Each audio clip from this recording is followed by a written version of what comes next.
Thank you. I'm Arjun, and together with my colleague Jan, today we present our talk, Multi-dimensional of Discrimination, an essential but overlooked legal and algorithmic challenge. We also have a third, silent today, but very important collaborator, Irini Duzzi. How many of you know this person? This is a politician in Italy, and today we debate about right versus left. Is it okay?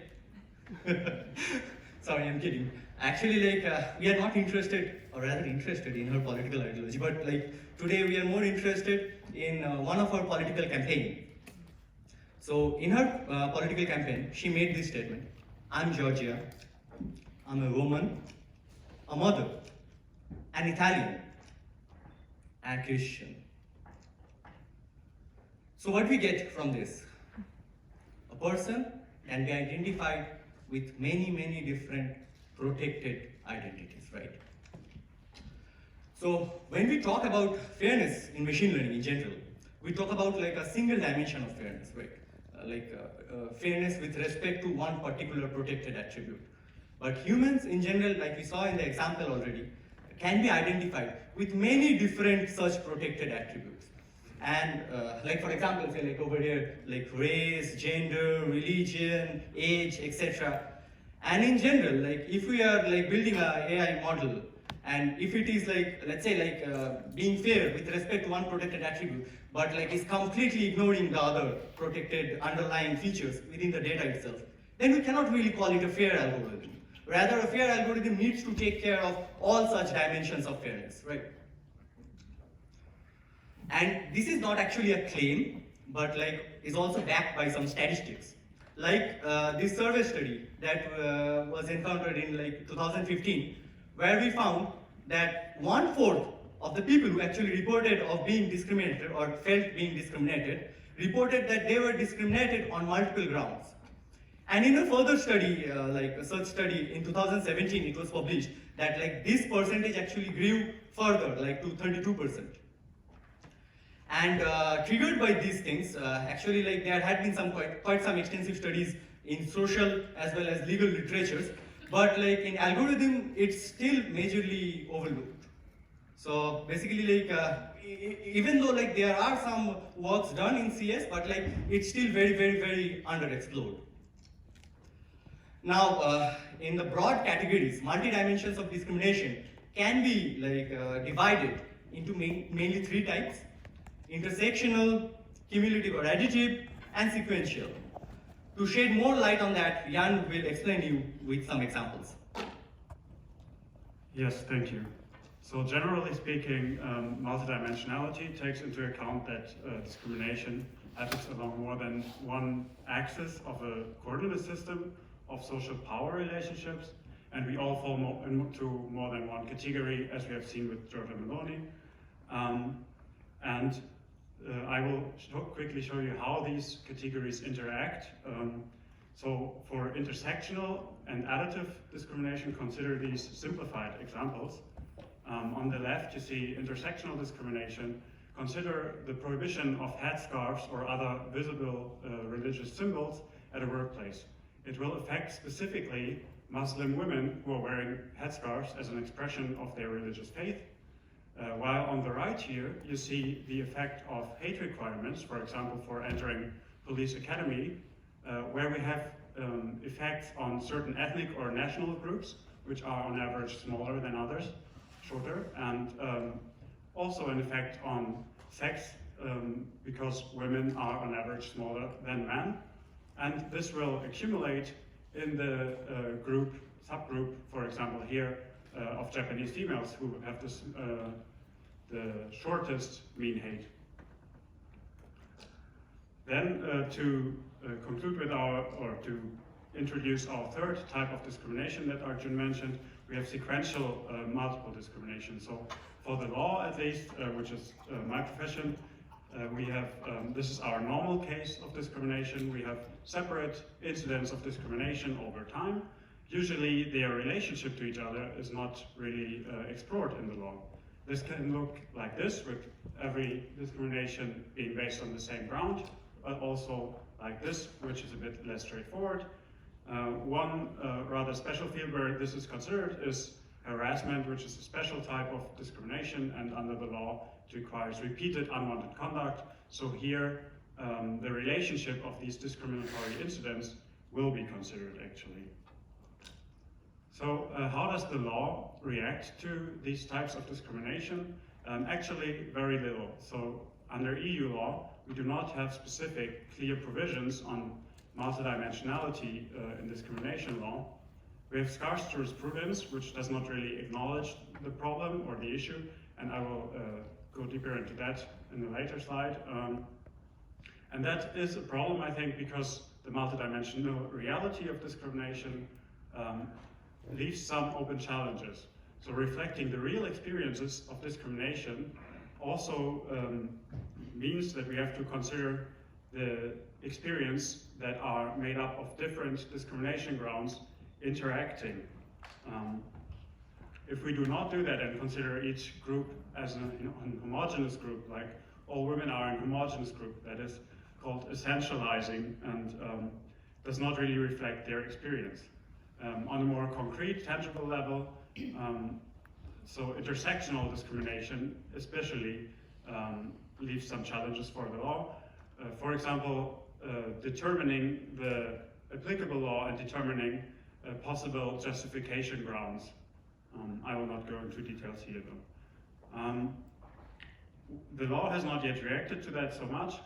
Why is that? There are actually some open challenges, I think, which lead to the law not really addressing multidimensionality. And one is that when we talk about subgroups or groups at the intersection of discrimination grounds, it happens easily that we then essentialize these groups and conceptualize them as being homogeneous and all having the same experience. Instead, we should talk more about axes of power that lead to specific discriminations. And then there is the problem of a regress, maybe not an infinite regress, but of course, how far can we go combining subgroups? Arjun will connect to this. And how can we determine which combinations are relevant and which maybe aren't? Unfortunately, so this is the jurisprudence, or these are examples for the jurisprudence. Unfortunately, the law is focusing a lot on these challenges, and that leads to courts not really acknowledging intersectional discrimination, especially, as a specific category of discrimination, a type of discrimination. Here on the left you see the famous case of the Grafenried versus General Motors. I will not go into detail, but the term intersectional discrimination was coined by Kimberly Crenshaw in a very good analysis of this case and others, where she showed that the anti-discrimination law could not adequately capture the disadvantage suffered by black women. On the right you see the case of David Paris, and this decision by the European Court of Justice has also been called the European Court of Justice's the Grafenried moment, because it follows a very similar structure. Here, David Paris suffered a disadvantage. He was not allowed to confer his pension scheme benefits to his partner in case of his death because of a specific combination of his homosexuality and his age. And the court reviewed these two discrimination grounds separately, and then later came to the conclusion that if there was no discrimination on either of these grounds taken separately, there could be no new category made up by a combination of them. And well, all in all, this is where we stand with the law, basically, and these cases have become examples for how the law tries to avoid maybe the challenges posed by intersectionality, but at the same time, this way does not really address the issue of intersectional discrimination. All right, so I will pick up from the last example that Jan was talking about, and we'll show with a hypothetical example like why intersectionality is very, very important, even in machine learning models as well. Suppose or take note of this hypothetical classifier, which was trained to be like fair with respect to race and as well as with respect to gender. And it did so, take my word for that. Like it did well, fair or equal predictions with respect to both the gender groups and both the race groups, that is like black and white. But it did so while completely ignoring any positive outcome for black women, which was a subgroup within this dataset. So these kind of situations can take place in reality, and this has been identified also in the literature and has been coined as a term called fairness gerrymandering. Okay, so now we know like intersectional discrimination is important to note. How we do it, like how we address the problem statistically speaking, like how we can measure it. First of all, we have to identify the different subgroups, which are intersections of different groups basically. And then we have to ensure that predictions or outcomes with respect to any subgroup is much not different from any other subgroup. This is more or less the basic idea on which the entire literature of intersectional discrimination in AML is based on. So this is the best way to go, right? But why don't we go? Why don't everybody goes in this way? Because it has some problems. In general, if you try to think about mining many different protected attributes within the dataset itself, then probably you can end up by categorizing every individual as a different subgroup. That will be an extreme case though. But let us consider a very realistic situation over here, considering only just 3 protected attributes. That is age, race, and gender. And then we have a subgroup which is black, young, female. And in this particular real-world dataset, which was based on a census study of income prediction, or how much income one have in US, we found out that by categorizing the dataset into positive and negative class, with higher income, let's say above 50,000, and lower income, let's say below 50,000 as positive and negative class, we found out that there were actually only 9 instances which belong to this particular subgroup out of a total data set of almost 50,000 instances. So that becomes a problem. If we try to actually train a model and try to be equally well for these kind of particular subgroups, which are very rare in the data set itself, then the model has to be either trained to be an overfitted model, or it will not be doing well for anything. So rather, a more operational way to go is to ensure that what we were discussing with the hypothetical example, to ensure fairness conceptually, independently, with respect to each of the protected attributes, and then hope that we do not end up with a fairness gerrymandering case.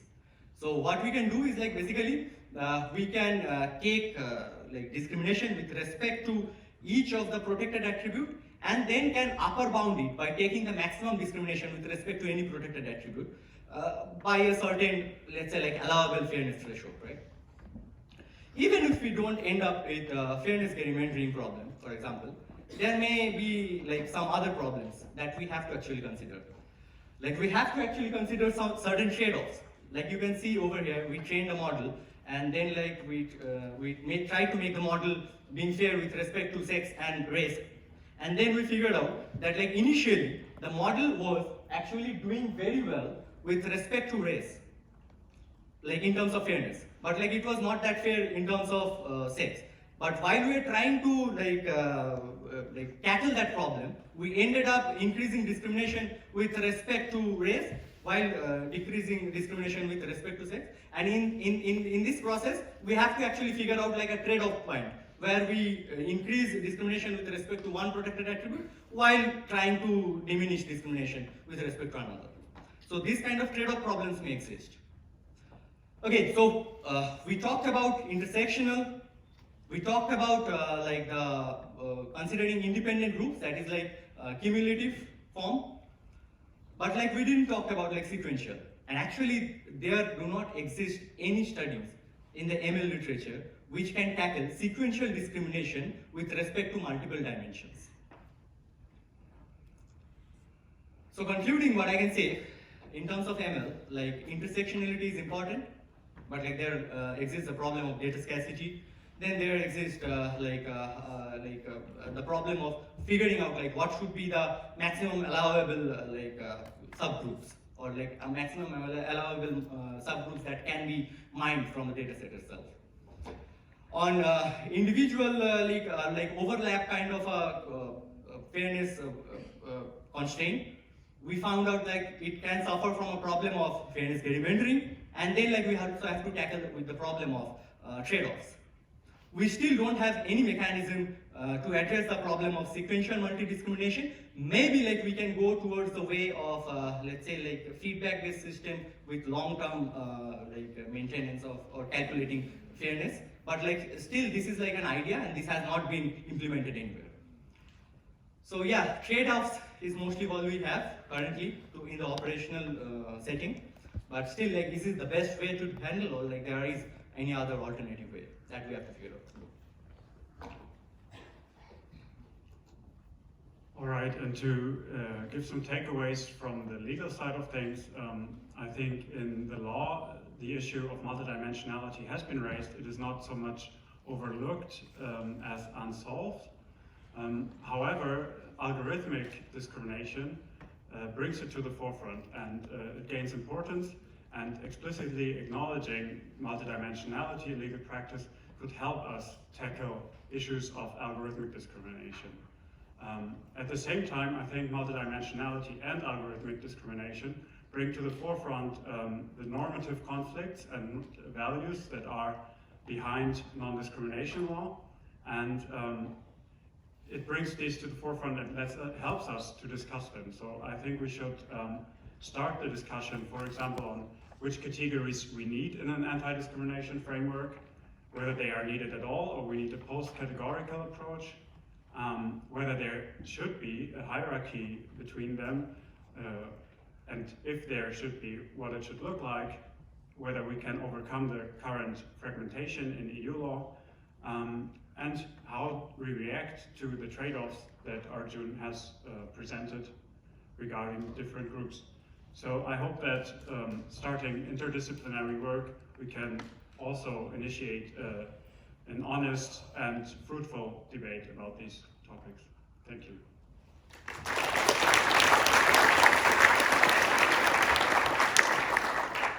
Smashing, thank you. And the references.